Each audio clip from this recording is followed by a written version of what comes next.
সংগ্রামী সাথী ও বন্ধুগণ, আমরা বলতে চাই জুলাই সনদ ঘোষণা, জুলাইয়ের সনদ ঘোষণা এবং জুলাই ঘোষণা, জুলাইয়ের সনদ প্রণয়ন, এগুলো এদেশের মানুষের 24-এর বিপ্লবে অংশগ্রহণকারী প্রত্যেকটি পক্ষের দাবি ছিল, আন্তরিক দাবি ছিল, প্রত্যাশা ছিল সরকারের কাছে জুলাই ঘোষণা এবং জুলাই সনদ তারা জাতিকে প্রদান করবে।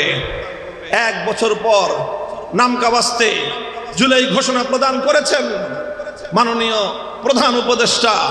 5ই আগস্টের ঐতিহাসিক সময়ে এই ঘোষণা দেওয়ার জন্য আমরা অভিনন্দন জানিয়েছি, কিন্তু একই সঙ্গে চরম ক্ষোভ এবং দুঃখের সাথে আমরা এই ঘোষণাকে প্রত্যাখ্যান করেছি যে এখানে বাংলাদেশের অস্তিত্বের ইতিহাসকে পর্যন্ত যথাযথ মর্যাদা এবং স্বীকৃতি প্রদান করা হয়নি।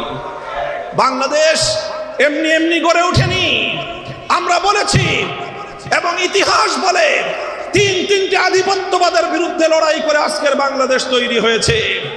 সর্বপ্রথম লড়াই করতে হয়েছে 19 শতকের গোড়ার দিকে, 20 শতাব্দীর গোড়ার দিকে কলকাতার দাদাবাবুদের আধিপত্যবাদকে খর্ব করে পূর্ববঙ্গ পশ্চিমবঙ্গের আধিপত্য থেকে মুক্ত হয়ে বঙ্গভঙ্গের মধ্য দিয়ে বাংলাদেশের স্বাধীন মুসলিম জাতিসত্তা গঠনের সর্বপ্রথম আনুষ্ঠানিক যাত্রা শুরু হয়েছিল।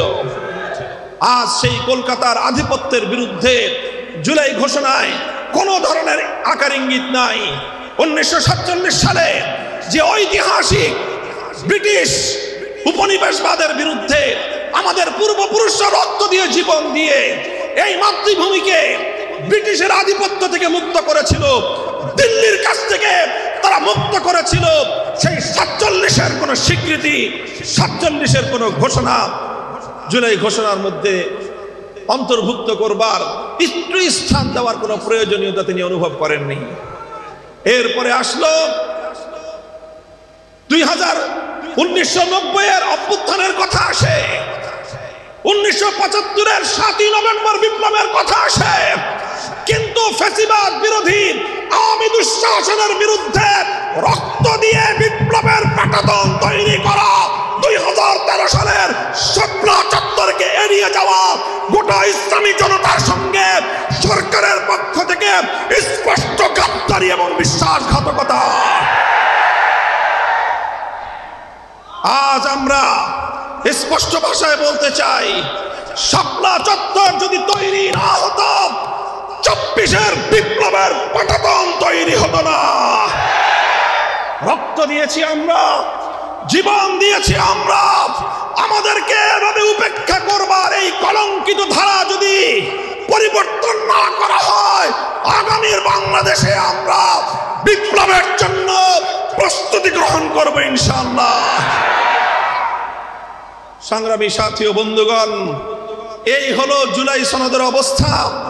আর এই জুলাই ঘোষণাকে কেন্দ্র করে তার ক্ষোভ এবং সেটা কতটাই এক পেশে দৃষ্টিভঙ্গির ভিত্তিতে হয়েছে তার আমরা বাস্তবায়ন দেখতে পেয়েছি।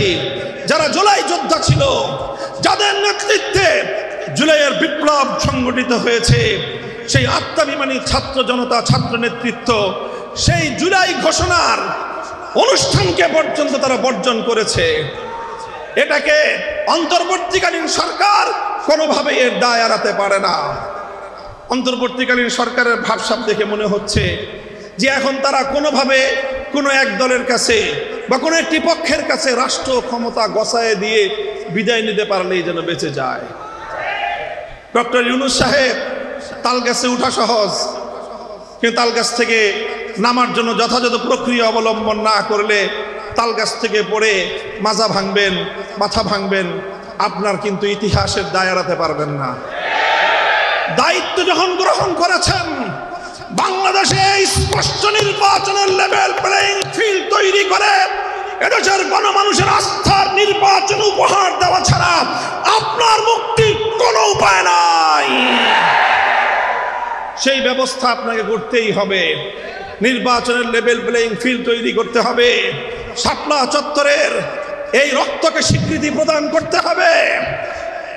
2009 সালের বিডিআর বিদ্রোহে 57 জন দেশপ্রেমিক সেনা কর্মকর্তার এই দেশ বিরোধী আন্তর্জাতিক আধিপত্যবাদী বাংলাদেশ বিরোধী শক্তির এই বাংলাদেশ বিরোধী ষড়যন্ত্রকে জুলাই ঘোষণার মধ্যে স্থান দিতে হবে।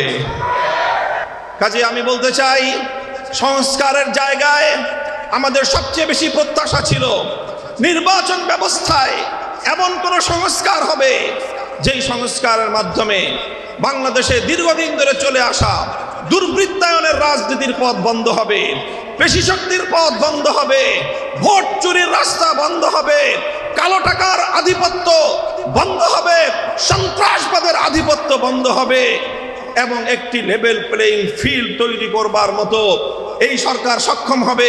এমন একটি সংস্কার কার্যকর করেই তারপরে নির্বাচনের ঘোষণা আসবে, এটাই ছিল আমাদের দেশের মানুষের প্রত্যাশা। কিন্তু গত 5ই আগস্ট মাননীয় প্রধান উপদেষ্টার এই ধরনের ঘোষণা, যেখানে সংস্কার বাস্তবায়নের ন্যূনতম কোনো প্রত্যাশা নেই, সেই ধরনের ক্ষেত্রে আমরা মনে করি যে সংস্কারের যেই মহান দায়িত্ব ছিল অন্তর্বর্তীকালীন সরকারের উপর, সেই দায়িত্ব পালনে তারা সম্পূর্ণরূপে ব্যর্থ হয়েছে এবং সেই দায়িত্ব পালনে জাতীয়তাবাদী দল বিএনপির পক্ষ থেকে সবচেয়ে বেশি অসহযোগিতা করা হয়েছে। সংগ্রামী সাথী ও বন্ধুগণ, এরপরে দ্বিতীয় তাদের প্রাধান্যের বিষয় ছিল ফ্যাসিবাদী খুনিদের বিচার নিশ্চিত করা। সেখানে কিছু মামলা হয়েছে, কিন্তু সেই মামলায় আজও পর্যন্ত দৃশ্যমান কাঙ্ক্ষিত মানের কোনো অগ্রগতি সাধিত হয়নি।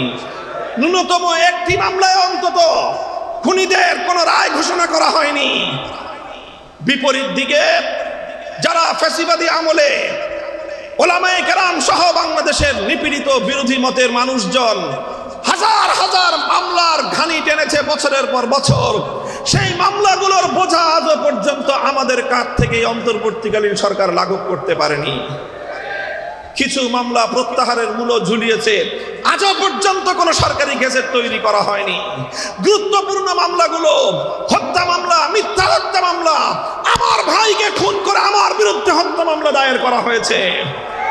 শাপলা চত্বরে এদেশের আলেম ওলামা, এদেশের হেফাজতে ইসলামের ডাকে সাড়া দেওয়া তৌহিদি জনতাকে নির্মমভাবে খুন করেছে, হত্যা করেছে। অথচ সেই হত্যাকাণ্ডে আবার হেফাজত এবং এদেশের ইসলামী নেতৃবৃন্দের বিরুদ্ধেই হত্যা মামলা, বিস্ফোরক আইনের মামলা, সন্ত্রাস দমনের ধারায় মামলা দায়ের করে মামলায় আমাদেরকে জর্জরিত করে দেওয়া হয়েছে। 1 বছরে অন্তর্বর্তীকালীন সরকার আজও সেই হত্যা মামলাগুলো, সন্ত্রাস বিরোধী ধারায় দায়েরকৃত সেই মামলাগুলো প্রত্যাহার তো করেইনি, এখন নতুন গান শোনানো শুরু করেছে আমাদেরকে যে অন্যান্য মামলা প্রত্যাহার হবে, কিন্তু হত্যা মামলা, সন্ত্রাস বিরোধী ধারায় দায়েরকৃত মামলা এবং এই যে বিস্ফোরক ধারায় দায়েরকৃত মামলা, এগুলো নাকি ওনারা প্রত্যাহার করতে পারবেন না। এই সকল ধোঁকাবাজি, ছলচাতুরি, আইনের নামে বেআইনের শাসন, এটা আমরা ভালোভাবে নেব না। আমরা অন্তর্বর্তীকালীন সরকারকে জন্য ইতিহাসের কাঠগড়ায় দাঁড় করাবো। তারপরে হলো তাদের তৃতীয় যেই প্রায়োরিটির বিষয় ছিল নির্বাচনের লেভেল প্লেইং ফিল্ড। এদেশের মানুষ মনে করে, প্রতিটি রাজনৈতিক পক্ষ মনে করছে, আজ বাংলাদেশে যে আইন শৃঙ্খলা বাহিনীর আইন শৃঙ্খলার যে পরিস্থিতি, পুলিশের যে নিষ্ক্রিয় ভূমিকা এবং সারা দেশে চাঁদাবাজদের যে দৌরাত্ম্য, সারা দেশ জুড়ে যেভাবে অবৈধ কালো টাকার মালিকদের যে আধিপত্য, সেই জায়গায় নিরীহ সাধারণ সৎ দরিদ্র মানুষের পক্ষে আগামী নির্বাচনে প্রতিনিধিত্ব করা তো দূরের কথা, নির্বাচনে প্রতিদ্বন্দ্বিতা করা তো দূরের কথা, তারা নির্বাচনে নির্বিঘ্নে ভোট পর্যন্ত দিতে পারবে বলে আমরা আস্থা রাখতে পারছি না। অন্তর্বর্তীকালীন সরকারকে সেই পরিবেশ নিশ্চিত করতে হবে। বড় বড় রাজনৈতিক দলগুলোকে সেজন্য নিজেদের দায়িত্ব পালন করতে হবে এবং সেই পরিবেশ নিশ্চিত করতে হবে। যদি সেটা করতে ব্যর্থ হয়, অন্তর্বর্তীকালীন সরকার ইতিহাসের কাছ থেকে তার দায় এড়াতে পারবে না।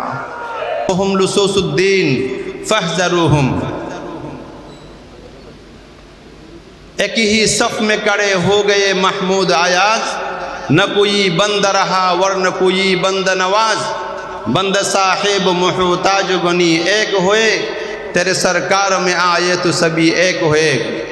আজকের বাংলাদেশ শ্রমিক মজলিসের পক্ষ থেকে আয়োজিত এই মহাসমাবেশের প্রধান অতিথি, সভাপতি এবং সকল নেতৃবৃন্দ, সময় কম, বাংলাদেশ খেলাফত মজলিসের পক্ষ থেকে যে আয়োজন করা হয়েছে,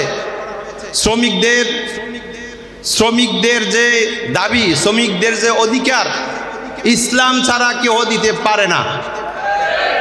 ইসলাম এমন নিজাম যেখানে সোহাইবে রুমি, বেলালে হাফসি এক প্লেটে একসাথে বসে জীবনযাপন করেছে, খাওয়া দাওয়া করেছে, তার মধ্যে কোনো তারতম্য ছিল না। ইসলাম সকলের অধিকার, মানুষ মানে সকলের সমান অধিকার রাখে। মওলানা মামুনুল হক এমন একজন ব্যক্তি, সকলের ব্যাপারে কথা বলতে সাহস রাখেন, আর কোনো ব্যক্তি আমরা দেখি না। আমাদের আজকে আবু সাঈদের আব্বা এখানে বসে আছেন, আবু সাঈদ যখন শহীদ হয় আমি তাদের বাসায় গিয়েছি, তার কবর জিয়ারত করেছি, কোরআন খানি করেছি, বাংলাদেশ খেলাফত মজলিসের পক্ষ থেকে সমবেদনা জানিয়েছি। আজকে আমাদের তাদের কথা স্মরণ রেখে আমাদের সামনে আগে বসা দরকার। সময় কম। আসসালামু আলাইকুম রহমতুল্লাহ। এ পর্যায়ে বক্তব্য রাখবেন বাংলাদেশ খেলাফত শ্রমিক মজলিসের কেন্দ্রীয় উচ্চতর পরিষদ সদস্য, ঢাকা মহানগর উত্তরের সভাপতি মাওলানা খায়রুল ইসলাম ঠাকুর। মাওলানা খায়রুল ইসলাম ঠাকুর।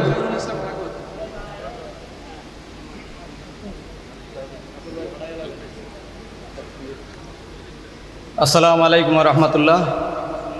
বাংলাদেশ খেলাফত শ্রমিক মজলিস কর্তৃক আয়োজিত আজকের জাতীয় কনভেনশনের সম্মানিত সভাপতি, উপস্থিত হয়েছেন বাংলাদেশের গণমানুষের নেতা, বাংলাদেশ খেলাফত মজলিসের সংগ্রামী আমির আল্লামা মামুনুল হক সহ কেন্দ্রীয় নেতৃবৃন্দ, উপস্থিত আছেন শ্রমিক ভাইরা। বাংলাদেশ খেলাফত শ্রমিক মজলিস তার শ্রমিকের অধিকার প্রতিষ্ঠার জন্যে কাজ করে যাচ্ছে। আমরা শ্রমিকের ন্যায্য অধিকার প্রতিষ্ঠার জন্য বাংলাদেশে খেলাফত রাষ্ট্র ব্যবস্থা প্রতিষ্ঠার কাজ করে যাব ইনশাল্লাহ। আমাদের শুধু বক্তৃতা নয়, পরিকল্পিত কাজ করতে হবে। এবং আজকে সম্মানিত আমির মজলিসকে বলবো, আগামী নির্বাচনের আগেই বাংলাদেশে একটি খেলাফত রাষ্ট্র ব্যবস্থার রূপরেখা ঘোষণা করে তার মাধ্যমে জাতিকে ঐক্যবদ্ধ করে একটি প্ল্যাটফর্ম তৈরি করে খেলাফত রাষ্ট্র ব্যবস্থার জন্য কাজ করে যাবেন ইনশাল্লাহ। এবং আমরা সারা বাংলাদেশেই শুধু বক্তৃতা বিবৃত নয়, পরিকল্পিত কাজের জন্য উদাত্ত আহ্বান জানিয়ে আমার বক্তব্য শেষ করছি। ওয়া আখিরু দাওয়ানা আলহামদুলিল্লাহি রাব্বিল আলামিন। সংগ্রামী উপস্থিতি, এ পর্যায়ে বক্তব্য রাখবেন বাংলাদেশ খেলাফত মজলিস ফরিদপুর জেলা শাখার তাদের রাজনীতিকে পাকাপোক্ত করে, যেই শ্রমিকদেরকে ব্যবহার করে বিরোধী শক্তিগুলো আন্দোলন সংগ্রাম চালিয়ে যায়। কিন্তু দুঃখজনকভাবে এই শ্রমিকদের ইনসাফ এবং তাদের ন্যায্য অধিকারের ব্যাপারে কেউই সোচ্চার থাকে না। এজন্য বাংলাদেশ খেলাফত শ্রমিক মজলিসের মাধ্যমে আমরা বাংলাদেশের শ্রমিক সমাজের প্রতি আমাদের আহ্বান থাকবে, আসুন এভাবে ক্ষমতাসীনদের লাঠিয়াল হিসাবে ব্যবহার না হয়ে ক্ষমতা যারা যেতে চায় তাদের লাঠিয়াল হিসাবে ব্যবহার না হয়ে নিজেদের ইনসাফ এবং ন্যায্য অধিকার কিভাবে প্রতিষ্ঠা করা যায় সেই দিকে আপনারা মনোযোগী হন। সাথে সাথে ইনসাফ ভিত্তিক এবং খেলাফত আলা মিনহাজুন নবুওয়াত শাসন ব্যবস্থা প্রতিষ্ঠায় নিজেদের শক্তি সামর্থ্যকে কাজে লাগানোর উদাত্ত আহ্বান জানিয়ে আমি আমার বক্তব্য এখানেই শেষ করছি। ওয়া আখিরু দাওয়ানা আলহামদুলিল্লাহি রাব্বিল আলামিন। এ পর্যায়ে বক্তব্য রাখবেন বাংলাদেশ খেলাফত শ্রমিক মজলিস মৌলভীবাজার জেলা শাখার আহ্বায়ক মাওলানা লুৎফুর রহমান কামালি।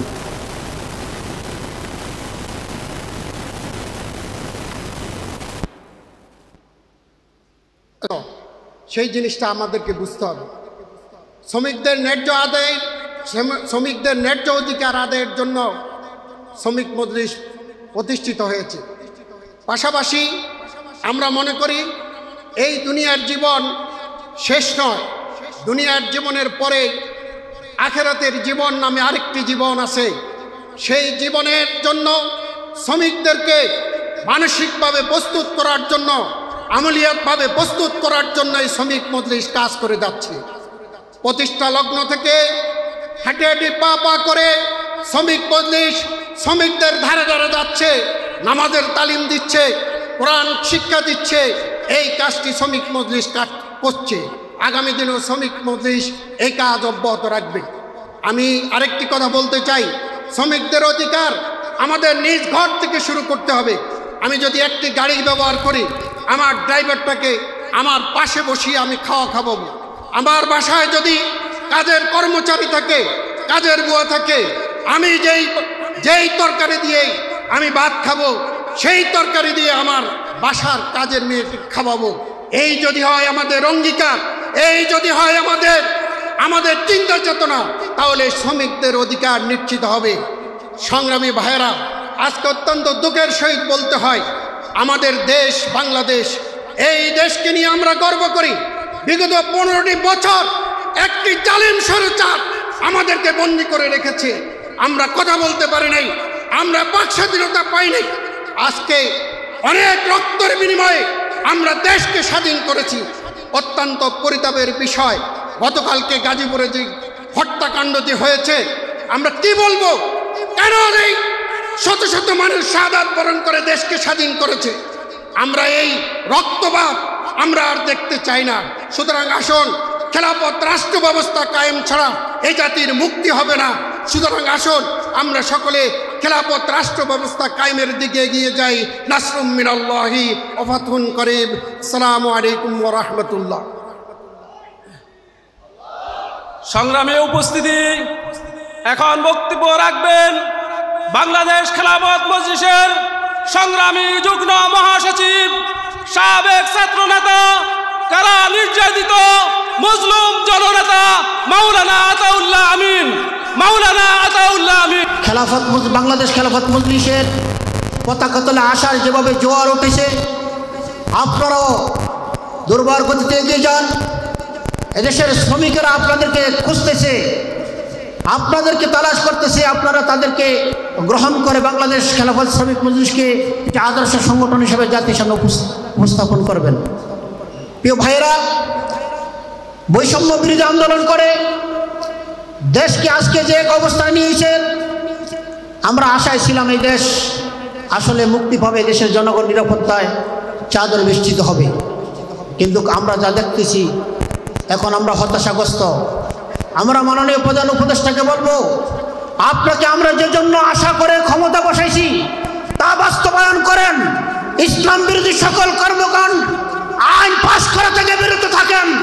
তা না যদি করেন, আগামী দিনে আল্লামা মামুনুল হকের নেতৃত্বে আবার ওই দেশ স্বাধীন হওয়ার জন্য যা করা দরকার, রক্তের প্রয়োজন রক্ত দিব, জীবনের প্রয়োজন জীবন দিব।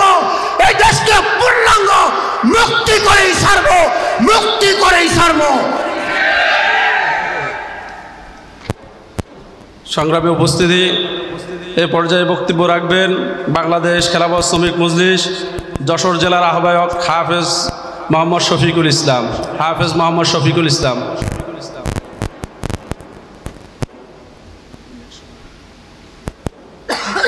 আসসালামু আলাইকুম ওয়া রাহমাতুল্লাহ। নাহমাদুহু ওয়া নুসাল্লি আলা রাসূলিহিল কারীম, আম্মা বা'দ। বাংলাদেশ খেলাফত শ্রমিক মজলিস কর্তৃক আয়োজিত আজকের এই শ্রমিক কনভেনশনে উপস্থিত